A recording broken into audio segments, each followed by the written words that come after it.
qualidade da democracia, por José Álvaro Moisés.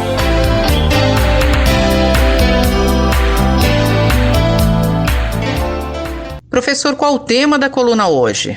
Pela segunda vez consecutiva, na semana que passou, o presidente Jair Bolsonaro manteve um relativo silêncio, sem declarações bombásticas que pudessem provocar conflito ou eventualmente suscitar críticas. Os analistas políticos entendem que isso se deve ao fato do presidente ter contraído a Covid-19, mas também, principalmente, a sua decisão de desacelerar declarações e atos que estavam estimulando o conflito entre as instituições pode ter jogado um papel importante. Essas semanas que passaram também correspondem ao período em que o governo do presidente Jair Bolsonaro sofreu severas críticas, principalmente de instituições do mercado financeiro. Desde a sua posse, o presidente tem sido criticado por tomar medidas que afrouxaram a fiscalização do meio ambiente. As críticas ao país ameaçam, inclusive, o acordo comercial entre o Mercosul, principalmente com a União Europeia. No mês passado, nessa direção, um grupo de cerca de 29 grandes fundos internacionais, que segundo a imprensa gerenciam cerca de 20 trilhões de reais em recursos, enviou uma carta aberta com essas críticas a várias embaixadas brasileiras em diferentes países do mundo, como Estados Unidos, Japão, Noruega, Suécia, Dinamarca, Reino Unido, França e Holanda. Eu comentei isso aqui algumas semanas atrás. Mas além desta carta dos investidores, logo depois, os dois principais executivos do Bradesco e do Banco Itaú no Brasil fizeram também críticas severas a políticas na área do meio ambiente, principalmente no que se refere à sua correlação com as políticas econômicas. Agora foi a vez de ex-ministros da Fazenda e também de ex-presidentes do Banco Central se pronunciarem sobre o mesmo tema. Na terça-feira, dia 14, esse conjunto de ex-autoridades, entre os quais, por exemplo, estão os ex-ministros da Fazenda Pedro Malan, Fernando Henrique Cardoso, Henrique Meirelles, Joaquim Levy e Zélia Cardoso de Mello, além dos ex-presidentes do Banco Central, Armínio Fraga, Gustavo Loyola, Pércio Arida e Ilan Goldfarb, foram muito duros na crítica às políticas que o governo tem mantido para a retomada da economia brasileira. Mas, principalmente, o seu foco foi chamar atenção para o como é importante, nesse contexto, as políticas ligadas à área ambiental. Eles afirmam, por exemplo, que superar a crise econômica exige que o país convirja em torno de uma agenda que possibilite à sociedade retomar as atividades econômicas, endereçar os problemas sociais, mas simultaneamente construir uma economia mais resiliente para lidar com os riscos climáticos e as suas implicações para o Brasil. Apesar disso tudo, numa das raras manifestações públicas que fez na semana passada, o presidente declarou que vai manter no seu cargo o ministro Ricardo Salles, que tem sido foco de muitas críticas. Aliás, curiosamente, o presidente também declarou que vai manter o general Pazuello como ministro interino da Saúde. É curioso que essas duas áreas, que são extremamente importantes, revelam não apenas uma debilidade do governo, em realidade, uma ingovernabilidade, uma incapacidade do governo de definir políticas claras, estratégicas, para não apenas enfrentar a pandemia que está levando a esta altura a quase 80 mil mortes no país, mas além disso, no caso do meio ambiente, há uma integração das supostas políticas que o governo quer manter para evitar o desmatamento, mas ao mesmo tempo, como o vice-presidente General Mourão, que é presidente do Conselho da Amazônia Legal, declarou, de estabelecer atividades econômicas. Não está claro quais seriam as atividades econômicas e, ao mesmo tempo, como elas poderiam oferecer riscos, por exemplo, para as comunidades indígenas, que é um dos outros focos de muita crítica internacional. Então, deste ponto de vista, o governo, na verdade, com esta manutenção de autoridades que têm um desempenho extremamente crítico na área, demonstra uma incapacidade de enfrentar as críticas e a possibilidade de renovar as políticas nessas áreas tão cruciais e tão importantes. Convido todos os ouvintes a voltarem a frequentar a coluna na próxima terça-feira. Muito obrigado. Eu, Simone Lemos, ouvi o professor José Álvaro Moisés. A qualidade da democracia, por José Álvaro Moisés.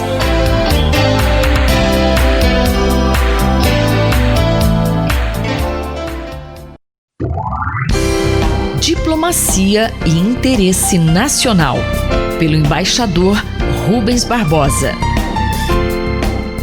Embaixador Rubens Barbosa, o que esperar das eleições americanas em relação ao Brasil? Hoje há uma chance considerável de Joe Biden vencer as eleições presidenciais de novembro nos Estados Unidos, com mudanças significativas nas políticas econômica, ambiental e externa. O Partido Democrata no governo deverá implementar uma política econômica com forte viés nacionalista para recuperar o dinamismo da economia e reduzir o desemprego, com grande ênfase em políticas ambientais. Os Estados Unidos deverão assinar o Acordo de Paris e voltarão a dar prioridade aos organismos multilaterais, com o consequente retorno à Organização Mundial de Saúde, ao fortalecimento da OMC e da ONU. As crescentes tensões geopolíticas entre os Estados Unidos e a China no governo democrata deverão continuar e mesmo ampliar-se nas áreas comerciais, tecnológicas e militares, pois Beijing é tratada hoje como um adversário pelo establishment norte-americano. Embaixador, qual o impacto nas relações Brasil-Estados Unidos com uma vitória de Joe Biden? Em uma de suas lives semanais, o presidente Bolsonaro comentou o cenário da eleição presidencial americana. Confirmou que torce por Donald Trump, mas que vai tentar aproximação caso Joe Biden seja o vencedor. Se não quiserem, paciência, simplificou. Bolsonaro ouviu e está seguindo o conselho de Joe Bolton, ex-secretário de Segurança Nacional dos Estados Unidos, demitido por Trump por suas ideias radicais favoráveis, por exemplo, à invasão militar no Irã e na Venezuela. Até um insuspeito, Bolton, recomendou que o Brasil deveria defender seu interesse nacional e buscar fazer pontes com o candidato democrata. Nesse contexto, é importante ter em mente a distinção entre a relação pessoal de Bolsonaro com Trump e a relação institucional entre as burocracias brasileira e norte-americana.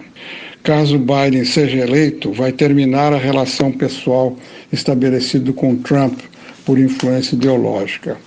As políticas democratas tenderão a simplificar ou ampliar as críticas ao governo brasileiro e a isolar o Brasil nas organizações multilaterais. O alinhamento com os Estados Unidos, nem sempre automático nas relações bilaterais, tornou-se automático quando se trata de relação nos organismos multilaterais. Na ONU, na Organização Mundial de Saúde, na Organização Mundial de Comércio, em votações de resoluções sobre costumes, sobre mulheres, sobre direitos humanos, sobre saúde e sobre o Oriente Médio. Em muitos casos, o Brasil fica isolado com os Estados Unidos e Israel e na questão de costumes com países árabes mais conservadores como a Arábia Saudita e na Ásia Central como o Cazaquistão. A crescente presença da China na América do Sul poderá trazer o conflito geopolítico para a região. A decisão do governo de Washington de apresentar candidato para a presidência do BID contra um candidato brasileiro pode ser indício de um renovado interesse político dos Estados Unidos para conter a China aqui na região. Esse talvez seja o dilema mais sério que será colocado para o governo brasileiro, pois caso Biden vença a eleição, o Brasil vai ter que decidir se fará uma opção por um dos lados, opção essa evitada pela maioria dos países europeus e asiáticos, ou se preferirá permanecer equidistante nessa disputa. Interesses concretos estarão em jogo, como, por exemplo, na aplicação da tecnologia 5G. O Brasil vai correr o risco de uma eventual retaliação chinesa contra produtos alimentares e minerais que representam 33% de nossa pauta exportadora, vai ceder à pressão dos Estados Unidos ou vai manter-se equidistante defendendo o interesse nacional? Essa é uma decisão que vai ter que ser tomada ainda este ano pelo governo de Jair Bolsonaro e vai ter uma profunda influência na nossa política externa e na modernização do parque industrial brasileiro. Eu sou Márcia Vanza e conversei com o embaixador Rubens Barbosa. Diplomacia e interesse nacional, pelo embaixador Rubens Barbosa. Minuto do Cérebro, por Otávio Pontes Neto. Professor Otávio, como o senhor avalia a situação atual dos profissionais de saúde na luta contra o novo coronavírus? Assim como aconteceu em outros países, a pandemia de Covid-19 trouxe uma sobrecarga muito grande ao serviço de saúde em todo o país, sobretudo nas áreas de terapia intensiva e nos atendimentos em unidades de emergência. Essa sobrecarga não tem esgotado somente o número de leitos e de ventiladores, mas, sobretudo, um esgotamento mental e físico dos profissionais que estão na linha de frente do atendimento do Covid. Um dos reflexos dessa sobrecarga de trabalho é que profissionais de saúde de diversas especialidades e diversos setores do hospital têm sido realocados e recrutados para trabalhar na linha de frente de atenção ao Covid-19 em emergências e terapias intensivas. E ocorre o mesmo com os neurologistas? No caso da neurologia, residentes, médicos assistentes e docentes tiveram que voltar a estudar ventilação mecânica, suporte hemodinâmico, tudo para voltar a dar plantão em terapias intensivas em todo o país. Se por um lado é muito importante reconhecer esse enorme esforço dos profissionais de saúde, por outro lado, a longo prazo, é crítico que daqui para frente o investimento em infraestrutura e na formação dos profissionais de saúde, em residência médica, seja visto como uma prioridade pelos governantes. Nós ouvimos o professor Otávio Pontes Neto, da Faculdade de Medicina da USP, em Ribeirão Preto. Rita Estela, para a Rádio USP. Minuto do Cérebro, por Otávio Pontes Neto.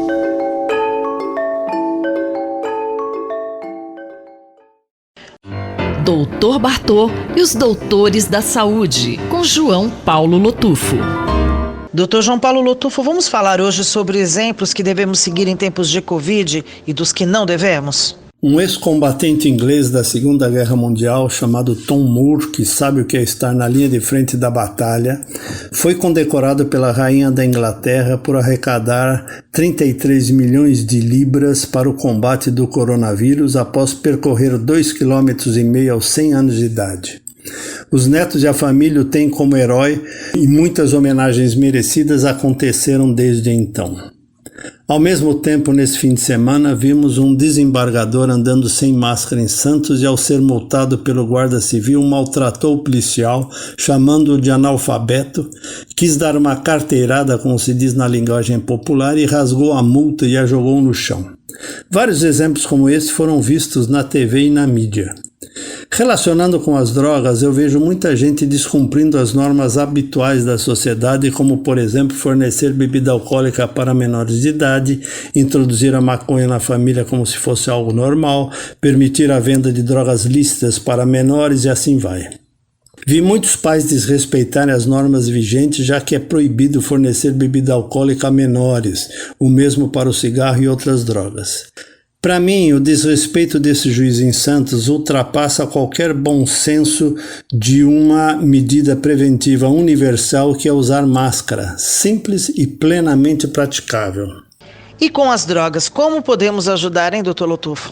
Vejo muitos trabalhando em diminuir o sofrimento da população atingida pelo coronavírus em todos os níveis.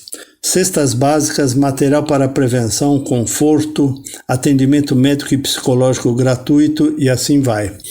Em relação às drogas, muitos trabalham em ajudar aqueles que sofrem pelo resultado da dependência. O Grupo Amor Exigente auxilia as famílias, o Grupo Free Mind atua na prevenção, as clínicas de internação e muitos da sociedade fazem o que compete ao Estado fazer.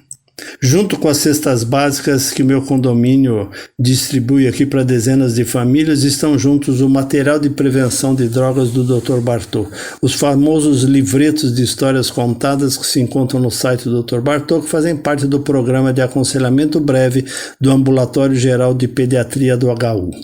Sobre a rainha da Inglaterra, que deu início a essa fala, lembro que ela assumiu o trono muito cedo devido à morte precoce de seu pai, então rei da Inglaterra, que faleceu por câncer de pulmão na época fumando 40 cigarros por dia. Parabenizo-a pela iniciativa de premiar aquele senhor inglês que aos 100 anos de idade deu um exemplo de cidadania e se tornou orgulho mundial. Ao nosso personagem juiz em Santos seria primordial uma punição exemplar.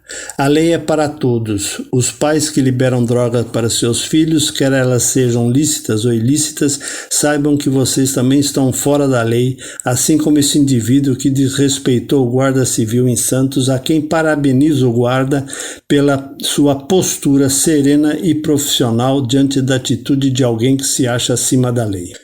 Eu quero mandar um abraço para o seu Lalo, que é pai da Cília, minha amiga, que me comunica estar ouvindo a Rádio USP e comenta os nossos artigos e me incentiva a continuar. Se você quiser ajudar a distribuição do material de prevenção de drogas do Dr. Bartô, veja como no site www.drbartô.com.br. Um grande abraço a todos. Eu sou Sandra Capomatto, você ouviu o Dr. João Paulo Lotufo, pediatra da Universidade de São Paulo, responsável pelo projeto Dr. Bartô. Dr. Bartô e os doutores da saúde, com João Paulo Lotufo. Um olhar sobre o mundo, com Alberto do Amaral Júnior. Professor Alberto do Amaral Júnior, o tema desta semana é o desenvolvimento sustentável, né? Eu analiso hoje um dos mais importantes temas contemporâneos, o desenvolvimento sustentável. Tão relevante o desenvolvimento sustentável que ele diz respeito não apenas ao Brasil, mas ao mundo como um todo. Para dar substância ao tema do desenvolvimento sustentável, vale a pena nós lembrarmos de alguns exemplos. Você acha correto o governo conceder incentivos às montadoras que fabricam automóveis para que elas fabriquem carros novos? Você acha que é uma medida adequada a concessão de subsídios, isto é, de uma ajuda para a diminuição do preço do óleo diesel, que auxilia a emissão de gases de efeito estufa, como o gás carbônico na atmosfera? Você acha que o desmatamento da floresta amazônica, do cerrado, que afetam gravemente o ecossistema, são medidas corretas? Vale lembrar que o desmatamento da floresta amazônica, por exemplo, se atingir um determinado patamar, impede que a floresta seja reconstituída. O desenvolvimento sustentável é um conceito que surge na década de 80 e ele surge mais precisamente em virtude de uma constatação. Os danos provocados pela Revolução Industrial, a Revolução Industrial ocorre no final do século XVIII, ela substitui a energia humana pela energia mecânica e ela possibilita a fabricação em série dos bens. Os danos provocados pela Revolução Industrial para a natureza são enormes. A Revolução Industrial concebia o homem como sendo um proprietário da natureza, como podendo manipular a natureza ao seu bel prazer. Mas houve, a partir dos anos 70, uma consciência da finitude dos recursos naturais. E houve uma consciência de que o uso dos recursos naturais acima de determinados limites provoca efeitos absolutamente indesejáveis para a vida humana no planeta. Por isso, há um relatório da ONU, o relatório Nosso Futuro Comum, de 1987, que consagra pela primeira vez o conceito de desenvolvimento sustentável. Professor Alberto do Amaral, o que diz esse documento da ONU sobre sustentabilidade? O conceito de desenvolvimento sustentável tem 3 pilares: a ideia de crescimento econômico, de justiça social e de equidade ambiental. O que significa isso? Isso significa que, antes do conceito de desenvolvimento sustentável, a ideia de desenvolvimento era uma ideia equivalente ao crescimento das economias, sem se preocupar, por exemplo, com a distribuição do que era produzido e sem se preocupar com os efeitos ao meio ambiente. O conceito de desenvolvimento sustentável tem como um dos pilares o crescimento econômico. mas o crescimento econômico com justiça social. O terceiro pilar é a equidade ambiental. E a equidade ambiental consiste precisamente no fato de que o crescimento econômico e a justiça social devem estar em harmonia com a proteção da natureza. Alguns exemplos: a substituição da energia nuclear pela energia eólica, pela energia solar. O Brasil é um país rico em energia eólica e energia solar, pode ser algo extremamente favorável ao desenvolvimento sustentável. A adoção de medidas que evitem as moradias próximas às áreas de mananciais, a ideia de que o saneamento deve ser um direito de todos é também fundamental para o desenvolvimento sustentável. Combater a pobreza e eliminar os subsídios para os combustíveis fósseis também é fundamental para o desenvolvimento sustentável. Ou seja, de agora em diante, nós não podemos pensar no desenvolvimento sem associar o desenvolvimento à ideia de crescimento econômico, de justiça social e de equidade ambiental. Eu sou Sandra Capomatto, você ouviu o professor de Direito Internacional Alberto do Amaral Júnior, da Faculdade de Direito da Universidade de São Paulo. Um olhar sobre o mundo, com Alberto do Amaral Júnior.